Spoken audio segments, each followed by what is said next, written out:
Welcome back, everyone. We're in here for our Saturday night review. The three games, we're going to be starting off with our Knights and the Warriors, and obviously a pretty tight game in the rain, which is very rare to see a very low scoring game here with most of the games going sort of 40 odd plus in those ones, and we'll talk about the Storm one later. But yeah, in we are with a few indifferent scores. So anyone that picked up Toyo Harris this week, it was obviously a great trade in. If you've had him the whole time, then even better, but just a super consistent high level player, and the top 5, top 6 player at the moment in our game, and especially in that mid to edge position, which has been a bit up and down with scorers. He's been that banker that you could almost captain each week if you don't have Cleary, who's obviously God. But Toyo in there with the try saver, 57 tackles, 117 meters gained, line break assist, tackle break, and a couple offloads. You can't really go wrong with Tohu there. If you're someone that held on to Barnett, he got to play 80 minutes on the edge again, and this is what happened at the start of the year, and he played much better in that position. Obviously, the more minutes, only slightly away from the role that he'd normally play. He actually gets the ball a bit more on the edge anyway, and has a more of a chance to get the odd tackle break. So a perfect game for him with a couple of turnover tackles as well was really good. And if you've held on to him this far, then you've done well there. And I don't think he's a pickup, but someone to hold on to over the next period anyway, and seeing how he goes if he continues to play on that edge with Frizz out, and having Brodie Jones in the centres there, and I suppose for the time that Ponga's going to be out, maybe that happens, but with this week basically completely off for all teams in between 15 and 16, we might see him move back into the middle. So we'll see how we go. Daniel Saifidi with a pretty solid game. He broke the line plenty of times, and 207 run meters there was awesome. I don't think many people have him or Fitzgibbon, so a good game for him as well, getting 70 minutes there on the edge. Mitch Pearce, a nice welcome back game for him, and only one try assist, but 23 tackles for 0 misses and 15 points in kick meters was awesome. And these are the types of scores that we expect from him. I had him in my team last year through the last sort of 10 rounds, and he was very serviceable. He'd get 30 odd, but then he'd pick up a 70 and average out around that mid 50. So he's a solid option, but he's also priced at that 54 average, so you're not really getting any value there with a lot of the halves that are doing really well. Then you look at Clifford, and he's obviously pretty highly priced as well, but a nice solid game for him. To have both those guys getting really high kick meters is good. So, and he had four forced dropouts, so a pretty solid game for him. No real tackle, no attacking stats, but a solid game for Clifford, and just keep an eye out on those two, but obviously they don't play in 17, which is a bit annoying. UNA can have a solid game, obviously a runaway try, which gets him 18, 20 points, almost half his score in one play. Brodie Jones, if you picked him up, you're obviously starting to make a little bit of cash now. You got a try in the centres there. 20 tackles for 1 miss was awesome, but again, he's someone you'll want to try and milk a little bit of a price rise or two over the next few weeks before moving him on around 17 or 18. I'd say there would be ideal for Brodie, unless you were looking to maybe play him in 18 when there's going to be a few teams resting players and stuff like that. So something to think about there with Brodie. We move on to Clemmer, and just coming off the bench, still playing 48 minutes and almost a point a minute, but just he needs 50 odd 60 65 minutes to be relevant. Reece Walsh, so a bit of a strange game for him. I hadn't needed him to score for a same game multi, and he ran the length and gets chased down by Brayley, and then catches one and pretty much lands on the post and can't score, which was annoying. But and he had a bit of a ankle issue. I'm not exactly sure. He spent a little bit of time on the wing and then came back to fullback, and just a bit everywhere for him. And in the wet, he had a couple of errors and stuff like that. So 4 errors in total. So could have been a lot better for Walshy, but you'll take his 44. He's just in everything really. Like he only had 3 tackle breaks, but he's making line breaks. He kicked the goal with Nicarima getting injured. So there's just a lot happening for him, and we'll take his 44 and move on. To be fair, Connor Watson with 42. So spent his 48 minutes on the field. It's a little bit less than normal, but still did fairly well. Just no real attacking stats this week, and no missed tackles, which is good. But for someone you can still continue to hold, I think the main issue in this one is going to be Brayley, which we'll talk about in a second. Nicarima there with 38, so a bit of a low game, but again he hurt himself, so he was kicking the ball a bit less and didn't run the ball as much. So hopefully he's okay, and it wasn't just that really heavy strapping, and then he can't come back and play anymore. We'll see how he goes. Sean O'Sullivan, just a few people asked me, is he a pickup? I just thought he was a bit too pricey at 477 and delivers a 38. So, kick meters are down a bit, especially when you got Walshy kicking as well. So between the three of them, he's not as good of an option, I should say, with my English. um, as he was, when he was a fair bit cheaper. So that's that there.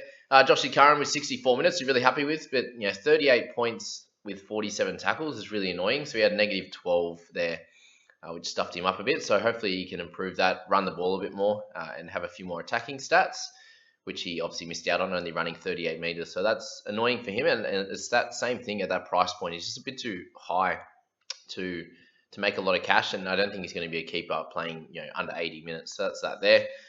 Brayley, where do we even go with him? He's stopped running the ball, hasn't he?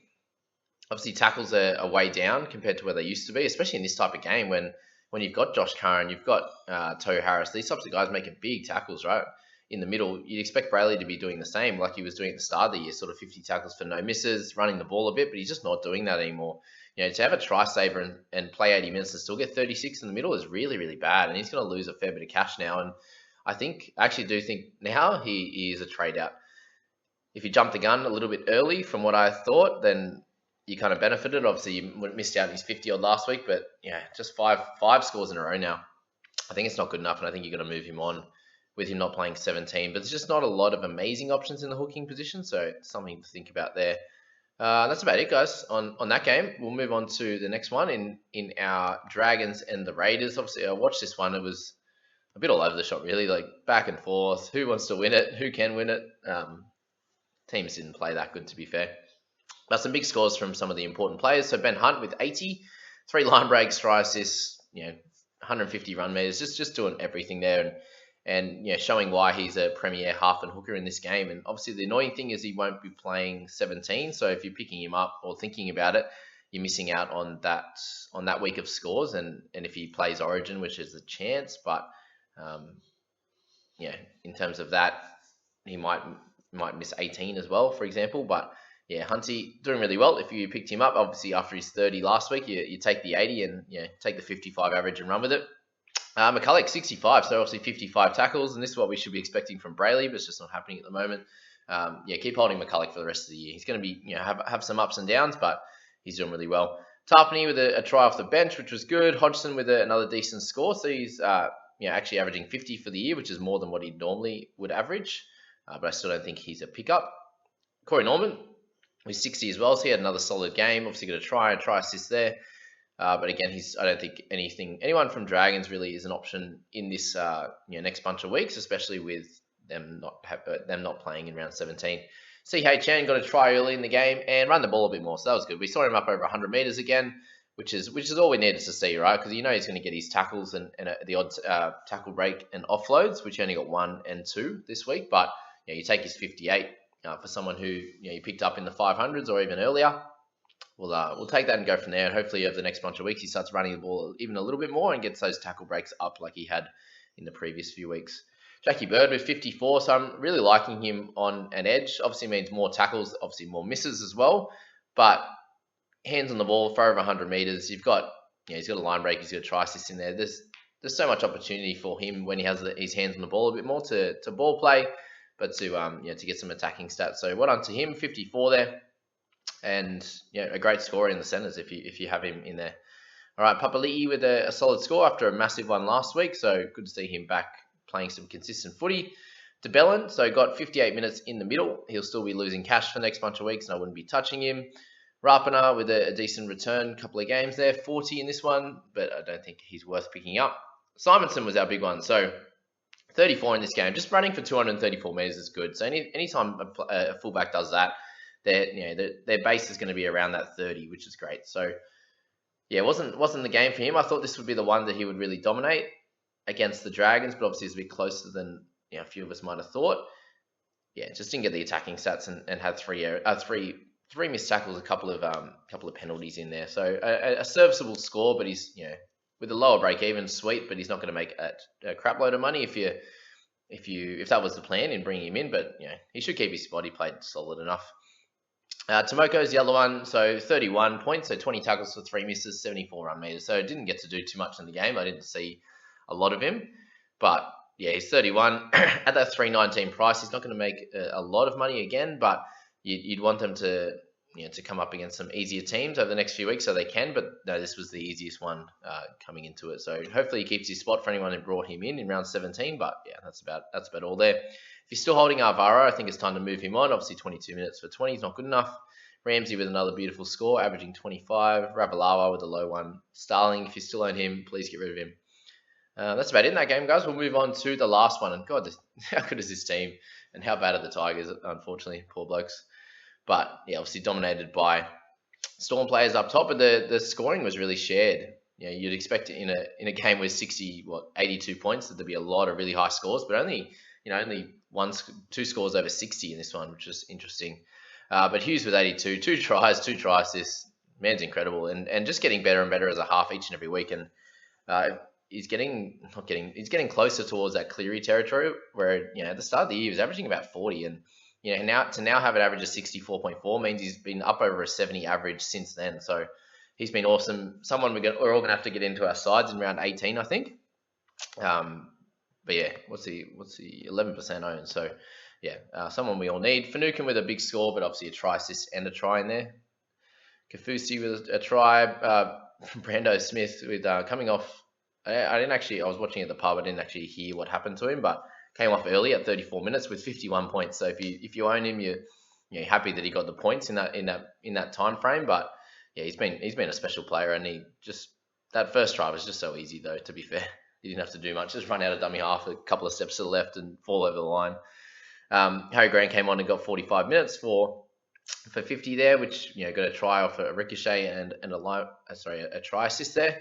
So yes, they're just incredible across the park. And then you've got Munster scoring a try and doing his thing with just running the ball and not having to do a large deal of work there.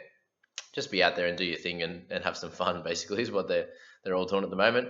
Nico Hines with 9 goals and a try there, 114 meters. So has obviously come back to the pack in terms of his scoring, but be interesting to see when Pap comes back, if he's going to be back next round. They do have another week off as well. So if Pap is back, then I think you can trade Nico out and really use that cash to upgrade someone. But if he's going to be playing in round 16, I think you just hold him and maybe move in 17 would be the way to go with him.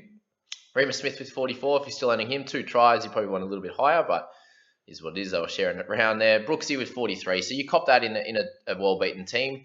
Especially with Twile as well. So obviously 60 minutes, but 43 points, you'll take that with only 2 misses there. For Brooks to have no misses is pretty crazy. Olin with 39 without a try, which is okay if you're owning him and playing him. I think I had him in the number 6 jersey in the people squad. We didn't have to play him, so that was all right. Welsh is in there. Now we get into the sad ones. Lucy Leilua with 28. So pretty much the full game there, but just didn't get to do too much. No attacking stats really. A couple offloads, 4 missed tackles for 25 tackles. Ugh, he's giving me the shites at the moment, that's for sure. 2 low scores in a row. Yeah, I don't know what else to say. I've had enough. I was a bit off this game by the end of it. I was happy with. I don't have Hughes. Who was I happy with? Like Hines was fine, but yeah, I was a bit off this game watching it. Dane Laurie, so 25. He got 2 try assists, which was great. But 7 missed tackles at the back there, just being the last line of defense all the time, and miss. Couple of errors in there. So yeah, not his perfect game, but I expected a lower score from him, and very similar to my Manu pick on the in the number 5 jersey. So that's that. Laurie's a trade out, but I just kept him as a wing fullback cover. His games are going to get easier than this, though. Remember that. Mbai with 19. If you're still holding him, just an experiment that hasn't gone too well.